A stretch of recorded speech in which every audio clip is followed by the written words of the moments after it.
Hello दोस्तों, बहुत बहुत स्वागत, अभिनंदन एक बार फिर से RDXGS गुरु में। दोस्तों, हम लोग पढ़ रहे हैं भौतिक विज्ञान, उसके MCQ लगा रहे हैं ना।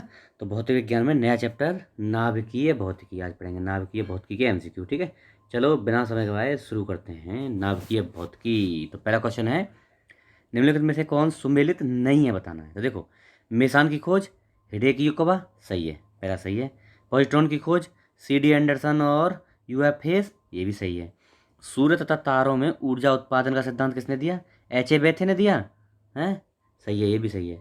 और परा यूरेनियम तत्वों का संश्लेषण, ये क्या है? फर्नी ने? नहीं, ये गलत है, डी गलत है। तो किसने दिया भैया ये परा यूरेनियम तत्वों में संश्लेषण में फर्मी नहीं बल्कि GT सीबोर्ग का महत्वपूर्ण योगदान। किसका? GT सीबोर्ग, ठीक है। बाकी पढ़ ही लिया हमने सब कुछ। कभी कभी समाचार और पत्रों में आने वाले शब्द और संदर्भ और विषय अब बताना है, इसमें से कौन से सुमेलित, सही सुमेलित हैं बताना है आपको। तो देखो, बेल्टू प्रयोग कृत्रिम बुद्धि, नहीं यार, बेल्टू का प्रयोग कृत्रिम बुद्धि में कहाँ होता है। ब्लॉकचेन प्रौद्योगिकी, डिजिटल क्रिप्टो करेंसी, बिल्कुल सही है, ये सही है। और क्रिस्पर Cas9, ये क्या है? कण भौतिकी, ये भी गलत है। तो ये केवल दो सही है, मतलब बी ऑप्शन सही है, केवल दो। देखो, बेल 2 का प्रयोग कण भौतिकी का एक प्रयोग है जिसे जिसे बी मेसान के गुणों के अध्ययन हेतु डिजाइन किया गया है। यह प्रयोग वर्तमान में जापान में संचालित है, ठीक है जी। ब्लॉकचेन प्रौद्योगिकी क्रिप्टो करेंसी पे, ये सही है, दूसरा वाला युग्म सही है, पहला सम्मिलित नहीं है। और CRISPR-Cas9 जीनोम एडिटिंग तकनीक, क्या है? जीनोम एडिटिंग तकनीकी है, जीनोम एडिटिंग तकनीकी, जो ऐसी, क्या है, जो ऐसी, एक मिनट, जो ऐसी पूर्व तकनीकों की तुलना में तीव्र, सस्ती और सटीक है ना। जीन एडिटिंग तकनीक क्रिस्पर 9 Cas9। निम्नलिखित में से कौन सही नहीं है, कौन सा सही नहीं बताना है। तो देखो, सिद्धांत विकास का सिद्धांत चार्ल्स डार्विन ने दिया, सही है। किसी परमाणु के नाभिक का टूटना संलयन नहीं, विखंडन होता है टूटना, तो यही गलत है। ड्राई आइस, ठोस कार्बन डाइऑक्साइड, ये सही है। टेलीफोन की खोज ग्राहम बेल ने, तो बी क्या है? नाभिकीय संलयन होता है भैया, जुड़ना, और विखंडन होता है टूटना, ठीक है। हल्का कथन का क्वेश्चन है भैया। अर्नेस्ट रदरफोर्ड ने रॉयल सोसाइटी के समक्ष कहा कि मनुष्य को नाभिकीय शक्ति कभी प्राप्त नहीं हो सकती है, उपलब्ध नहीं होगी। सही बात है, बिल्कुल राइट है, कहा था अर्नेस्ट रदरफोर्ड ने, कहा था। कारण क्या है? उसे यह विश्वास था कि आइंस्टाइन का नियम फेल हो जाएगा और मात्रा ऊर्जा में परिवर्तित नहीं होगी। सही है, ये भी सही है। तो ऑप्शन ए, कारण सही, कथन सही, और स्पष्टीकरण भी कर रहा है, ठीक है। अगला देखते हैं, निम्नलिखित कणों में से कौन सा एक जिसका आविष्कार करने का दावा किया जा रहा है जो अल्बर्ट आइंस्टाइन के सापेक्ष सिद्धांत को गलत साबित करने के जोखिम में डाल सकता है। तो ये क्या है? माइक्रोवेव फोटोन, इसका दावा किया जा रहा है, इसको प्राप्त करने का। क्या है ये? कॉम्ब्रिज विश्वविद्यालय के भौतिकविदों ने गुंटूर तथा अल्फांस स्टा स्टाफोलन ने आइंस्टाइन के सापेक्षतावाद सिद्धांत को गलत साबित करने का दावा किया है। किसने? ये कॉम्ब्रिज विश्वविद्यालय के भौतिकविदों ने। उन्होंने माइक्रोवेव फोटोन, ये याद रखना, माइक्रोवेव फोटोन को प्रकाश के वेग से अधिक से संचारित होने का दावा किया है। मतलब उसने कहा था, सापेक्षा का सिद्धांत कहता है कि प्रकाश का वेग सबसे तेज चलता है, लेकिन ये इसका खोज कर रहे हैं, इसका किसका, कौन सा है? माइक्रोवेव फोटोन की। जो माइक्रोवेव फोटोन बोलता है कि ये बता रहे हैं कि माइक्रोवेव फोटोन प्रकाश के वेग से भी तेज चलेगा, इसलिए उसको गलत साबित करने की बात चल रही है। साइक्लोट्रॉन किसको त्वरित करने के लिए प्रयुक्त किया जाता है? साइक्लोट्रॉन, तो प्रोटॉन को। साइक्लोट्रॉन प्रोटॉन को त्वरित करने के लिए प्रयोग में किया जाता है। देखो, साइक्लोट्रॉन एक ऐसा त्वरक उपकरण है जिसके द्वारा अल्फा कण, ड्यूट्रॉन आदि में उच्च वेग उत्पन्न किया जाता है, ठीक है। यह होता है साइक्लोट्रॉन। पेयजल में गामा उत्सर्जक समस्थानिक है या नहीं, इसकी पुष्टि निम्नलिखित में से किससे की जाती है? तो इसकी पुष्टि की प्रस्फुरण गड़क मतलब सेंटिलेशन काउंटर बोलते हैं इसको। गामा उत्सर्जक पर समस्थानिक की उपस्थिति का पता किससे? सेंटिलेशन काउंटर से लगाया जाता है। निम्न विकिरणों में से किस में सर्वाधिक ऊर्जा होती है? तो भैया देखो, इसके हिसाब से, ऑप्शन के हिसाब से एक्सरे में होती है, लेकिन गामा में होती है, गामा किरणों में सबसे ज़्यादा होती है। अब देखो, ऊर्जा का क्रम कैसे होता है? एक्सरे में सबसे ज़्यादा, उसके कम अल्ट्रासोनिक, इन चारों में बता रहा हूँ मैं। एक्सरे में इनके हिसाब से सबसे ज़्यादा एक्सरे में, फिर अल्ट्रावायलेट में होगी इसके हिसाब, फिर दृश्य प्रकाश में होगी, फिर इंफ्रारेड में होगी इसके हिसाब से है। न्यूनतम ऊर्जा रेडियो तरंग में होती है और सर्वाधिक होती है गामा में, याद रखना। निम्नलिखित विद्युत चुंबकीय विकिरणों में किसकी ऊर्जा अधिकतम है? तो इसके हिसाब से भी एक्स, तो गामा है ही नहीं। अब देखो, सबसे ज़्यादा गामा की, उसके कम होती है एक्सरे की, एक्स किरणों की, फिर विकिरण पराबैंगनी विकिरण कौन सा, ultra UV ultra raise ultraviolet rays, फिर से दृश्य प्रकाश की, फिर अवरक्त आईआर की इंफ्रारेड की, फिर माइक्रोवेव की, और फिर रेडियो तरंग। रेडियो तरंग सबसे कम और गामा सबसे ज़्यादा, ठीक है, याद रखना ये क्रम। सूर्य पर ऊर्जा का निर्माण होता है नाभिकीय संलयन द्वारा। नाभिकीय संलयन क्या होता है, जब दो हल्के नाभिक एक भारी नाभिक बनाते हैं। अच्छा, जिसके भीतर तक सूर्य के भीतर के ताप का भाग का ताप करीब 10⁻60 डिग्री केल्विन होता है। इतने अधिक ताप पर हाइड्रोजन नाभिकों का संलयन होता है। हाइड्रोजन के नाभिक हीलियम बनाते हैं, दो हाइड्रोजन के नाभिक मिलकर हीलियम बनाते हैं, एक हीलियम का नाभिक है ना। इसमें अपार ऊर्जा विमुक्त होती है। इनके अतिरिक्त तारों में गुरुत्वीय संकुचन भी, देखो नाभिकीय संलयन और गुरुत्वीय संकुचन दोनों ही ऊर्जा का स्रोत होते हैं, ठीक है। तारे में ऊर्जा का प्राप्त होती है किससे, देखो तो क्या नाभिकीय संलयन से होती है और गुरुत्वीय संकुचन, पहला और दूसरा सही है, तो यानी ए ऑप्शन हो जाएगा, ठीक है, याद रखना। तारे अपनी ऊर्जा निम्न में से किस प्रकार प्राप्त करते हैं, तो नाभिकीय संलयन है कहीं, संयोजन से। तारों में अक्षय ऊर्जा स्रोत का कारण क्या है, हाइड्रोजन का हीलियम में परिवर्तन, ए ऑप्शन सही है ना, नाभिकीय संलयन बोलते हैं इसको। अन्य तारों की तरह सूर्य भी, सभी मतलब सभी तारों में संलयन क्रिया, नाभिकीय संलयन प्रक्रिया द्वारा ही ऊष्मा एवं प्रकाश उत्पन्न होता है। प्रक्रिया में हाइड्रोजन का नाभिक संलयित होकर हीलियम का नाभिक निर्माण करता है, ठीक है। सूर्य से उत्पन्न ऊर्जा का स्रोत क्या है, नाभिकीय संलयन। कौन सा कथन नाभिकीय विखंडन से संबंधित नहीं है, देखो न्यूट्रॉन प्रेरित नाभिकीय अभिक्रिया, सही है, सही है। तारों में ऊर्जा का उत्पन्न क्या है, ये तो भैया नाभिकीय संलयन होती है, विखंडन थोड़ी होता है। तो देखो न्यूट्रॉनों में प्रेरित नाभिकीय अभिक्रिया, ये जो है ये भी है, ये है नाभिकीय विखंडन, विखंडन वाले बताने ना। नाभिकीय रिएक्टरों में ऊर्जा का स्रोत तो बिजली उत्पन्न करना, ये भी है। एक परमाणु बम में बहुत ऊर्जा होती है, ये भी नाभिकीय विखंडन पे काम करता है, लेकिन संलयन काम करता है तारे। ओके, नाभिकीय विखंडन में भारी नाभिक न्यूट्रॉनों की बमबारी से दो अपेक्षाकृत, नाभिकीय विखंडन में अपेक्षाकृत हल्के रेडियो एक्टिव पदार्थों में टूट जाता है। विखंडन में एक भारी नाभिक दो हल्के नाभिकों में टूट जाता है, जिनका सम्मिलित द्रव्यमान, इंपॉर्टेंट है, मूल नाभिक के द्रव्यमान से कम होता है। अब जैसे मान लो एक नाभिक था और टूट गया दो में, अब दोनों के द्रव्यमान को अगर जोड़ें और पहले वाले नाभिक से तुलना करें, पहले वाले द्रव्यमान से तुलना करें, तो अभी वाले का कम होगा, अब वाले दोनों का ही इसमें द्रव्यमान कम होगा, तो ये द्रव्यमान में जो कमी आई है इसी से एनर्जी जनरेट होती है। द्रव्यमान की क्षति ऊर्जा के रूप में मुक्त होती है। अच्छा, इसके विपरीत नाभिकीय संलयन में दो हल्के नाभिक एक अकेले नाभिक में संलयित, भारी नाभिक में संलयित हो जाते हैं, जिसका द्रव्यमान संलयित होने वाले नाभिकों के द्रव्यमान के योग से कम होता है। द्रव्यमान की क्षति, दोनों में द्रव्यमान की क्षति होती है, ऊर्जा के रूप में तैयार होती है। एक कृत्रिम उपग्रह में ऊर्जा का स्रोत क्या होता है, तो सौर सेल होते हैं, ए ऑप्शन सही है, ठीक है। कौन सा है, ए ऑप्शन। अगला, कृत्रिम उपग्रह मानव द्वारा निर्मित ऐसे आकाशीय पिंड होते हैं जो बहुउद्देश्यों के लिए पृथ्वी की सतह से ऊपर विभिन्न ऊंचाइयों पर स्थापित किए जाते हैं। उपग्रहों में विभिन्न इलेक्ट्रॉनिक उपकरण लगाए जाते हैं, जिनके संचालन के लिए सौर सेलों का प्रयोग किया जाता है। ये सौर सेल सिलिकॉन की बनी होती है, सिलिकॉन की, और सौर ऊर्जा को विद्युत ऊर्जा में परिवर्तित करती है। सौर शक्ति उत्पादन के लिए प्रौद्योगिकी के संदर्भ में निम्नलिखित कथनों पर विचार करना है आपको। तो प्रकाश वोल्टीय प्रक्रिया एक प्रौद्योगिकी है जो कि प्रकाश के विद्युत में प्रत्यक्ष रूपांतरण द्वारा विद्युत जनन करती है, जबकि सौर तापीय प्रक्रिया एक प्रौद्योगिकी है जो सूर्य की किरणों का उपयोग ताप जनित करने के लिए करती है, जिनका आगे विद्युत जनित में उपयोग किया जा सके। सही है बात, बताएंगे अभी, एकदम राइट है ये बात, ठीक है।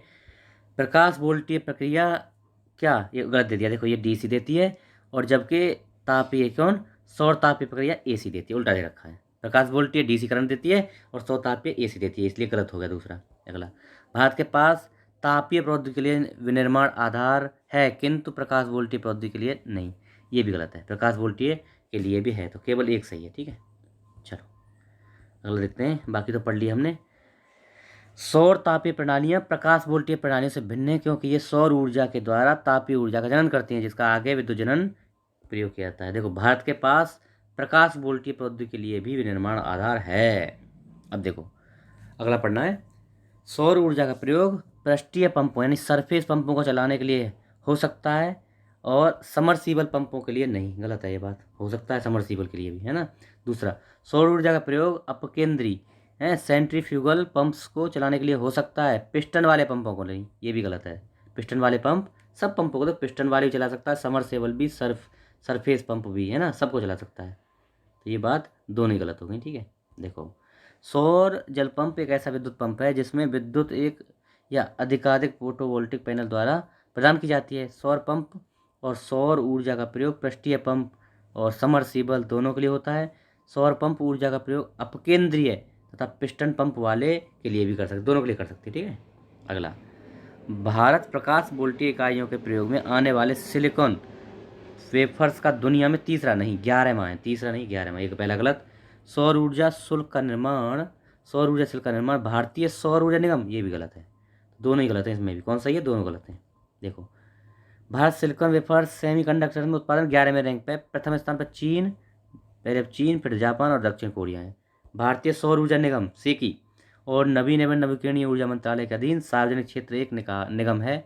यही जो है इसकी कीमत निर्धारित करता है। ठीक है।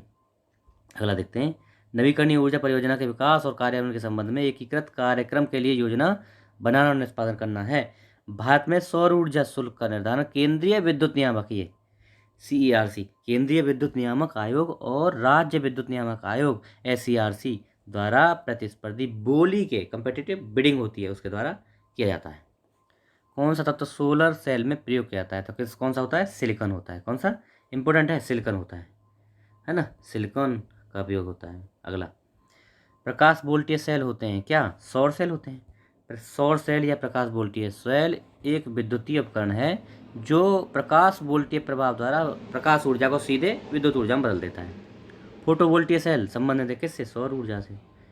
अच्छा, न्यूक्लियर रिएक्टर में स्वपोषित श्रृंखला अभिक्रिया सेल्फ सस्टेन चेन रिएक्शन संभव है क्योंकि प्रत्येक विखंडन अभिक्रिया में अपेक्षाकृत अधिक न्यूट्रॉन निर्मुक्त करता है। सही है, पहली बात सही है। न्यूट्रॉन विखंडन प्रक्रिया में तुरंत हिस्सा लेते, ये गलत है, तुरंत हिस्सा नहीं लेते हैं। थोड़ा ये श्रृंखला होती है ना, एक के बाद एक होता है, इसलिए तुरंत नहीं लेते। द्रुत न्यूट्रॉन ग्रेफाइट द्वारा धीमे कहते हैं, ये भी बात सही है। विखंडन प्रक्रिया में निर्मुक्त न्यूट्रॉन आगे और विखंडन शुरुआत करते हैं, ये भी सही है। तो कौन सा, नहीं चौथा गलत है, चौथा गलत है। तो 1 और 3 सही है, बी ऑप्शन। ठीक है, चलो,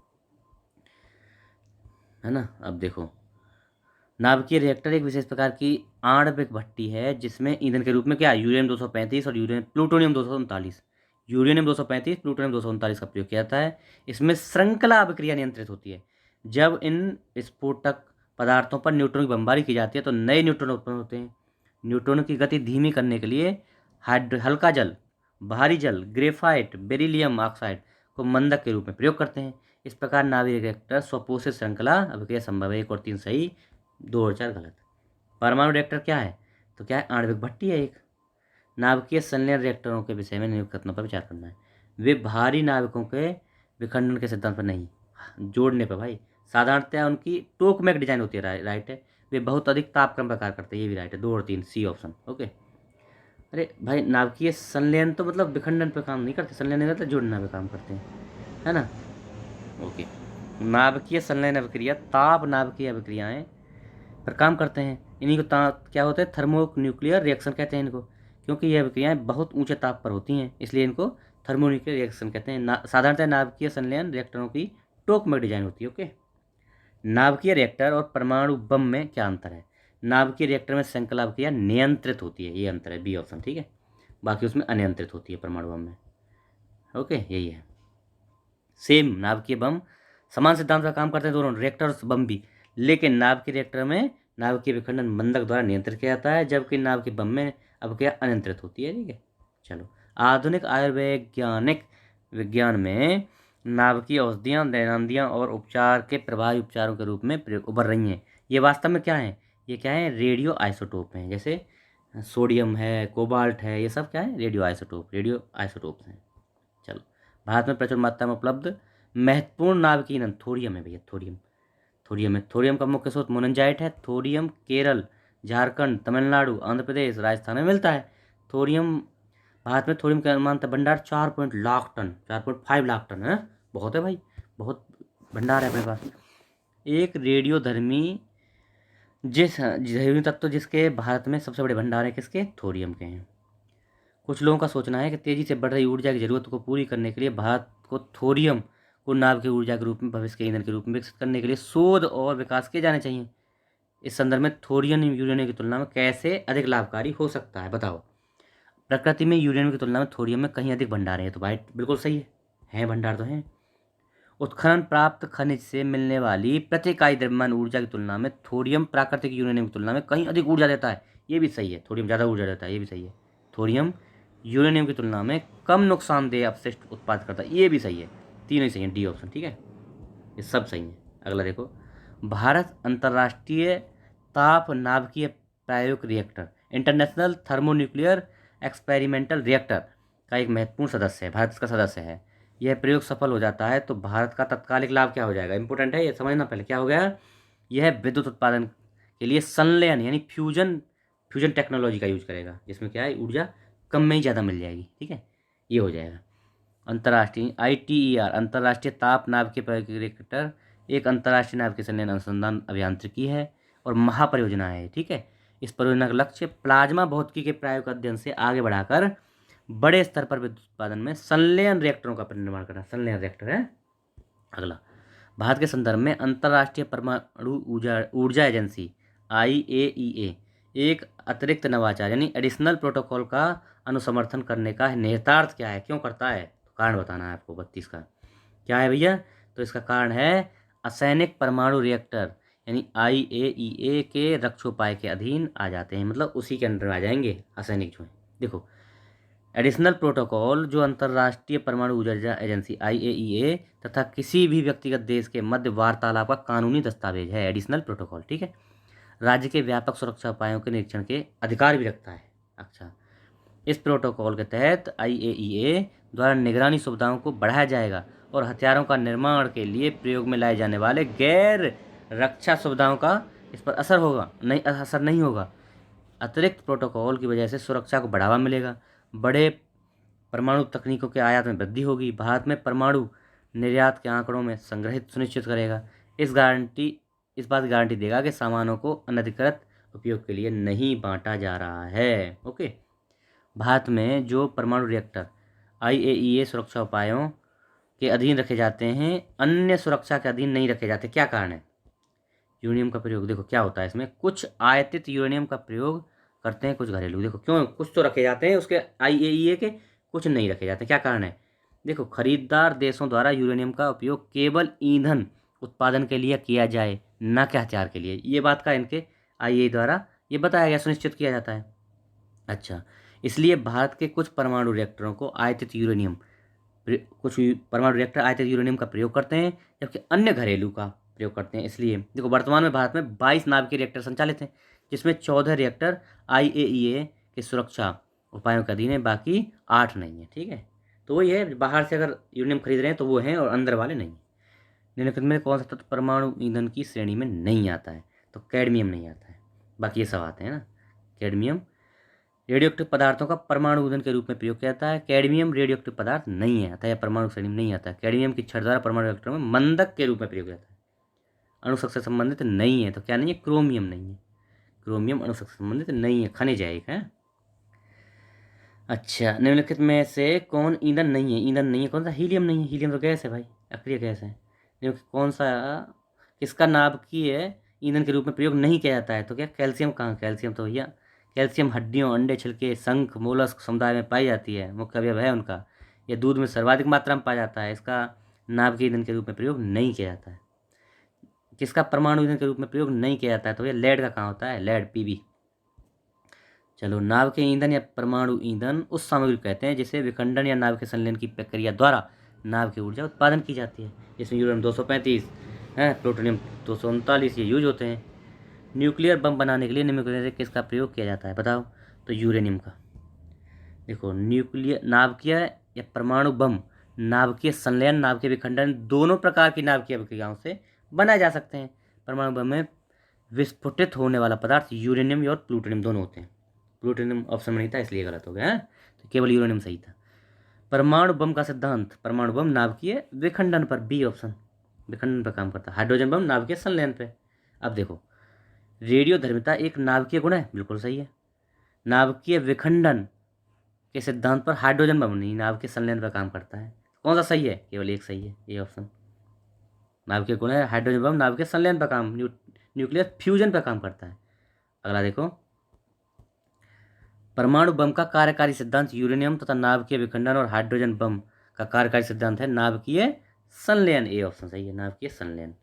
ठीक है, हाइड्रोजन बम नाभिकीय संलयन प्रक्रिया पर आधारित है। इसमें ड्यूटेरियम तथा ट्राइटियम के संलयन के अपार ऊर्जा मुक्त होती है।